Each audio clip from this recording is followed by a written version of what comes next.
गुजरात बार के सालाना इंतखाबात के लिए 4 सीटों पर उम्मीदवार बिला मुकाबला जीत गए। पहली बार 4 खवातीन भी मैदान में आ गई। 12 सीटों पर 18 उम्मीदवारों की खत्मी फहरिस्त आवेजा कर दी गई। गुजरात बार के इलेक्शन साल 2022 में 12 सीटों पर 18 उम्मीदवार हिस्सा ले रहे हैं। सदर की सीट पर 4 उम्मीदवार Raja Mohammad Hanif advocate, Chaudhry Fayaz Ahmed Baraich advocate, Chaudhry Badrussalam Baraich advocate और चौधरी जवेद अख्तर मक्याना एडवोकेट, जबकि सेक्रेटरी की सीट पर 3 उम्मीदवार चौधरी शेरबाज सरवर एडवोकेट, राना काशिफ नदीम एडवोकेट और मलक उस्मान अफसल एडवोकेट मैदान में हैं।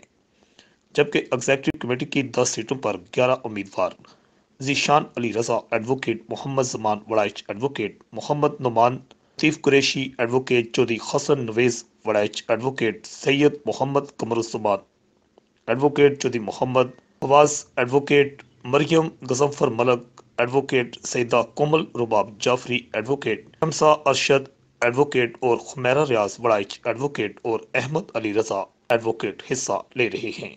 जबकि नायब सदर की सीट पर Syed Mudassar Ahmed Shah advocate, joint secretary की सीट पर Chaudhry Waseem Riaz Gujjar advocate, finance secretary की सीट पर तनवीर अहमद शाहीन एडवोकेट और लाइब्रेरी सेक्रेटरी की सीट पर इम्तियाज अहमद खोखर एडवोकेट बिला मुकाबला कामयाब हो चुके हैं। Chairman election board Chaudhry Mohammad Askar Waraich advocate, जबकि मेंबरान में Chaudhry Shamshadullah Malli advocate, Chaudhry Bilal Hussain Kursi advocate, Chaudhry Pervez Iqbal Machhiana advocate और चौधरी सलीम कासम एडवोकेट शामिल हैं। इस साल गुजरात बार के 1535 मेंबरान वोट का हक इस्तेमाल करेंगे। इलेक्शन 8 जनवरी 2022 रोज हफ्ता को सेशन कोर्ट बार रूम में मुनक्कद होंगे। बिला मुकाबला मुंतखब होने वाले ओहदेदारान का बाज़ाब्ता ऐलान भी 8 जनवरी को ही किया जाएगा। गुजरात बार की तारीख में पहली बार 4 खवातीन भी इलेक्शन में हिस्सा ले रही। रिपोर्ट आकाश न्याजी, अल हिजाज न्यूज, गुजरात।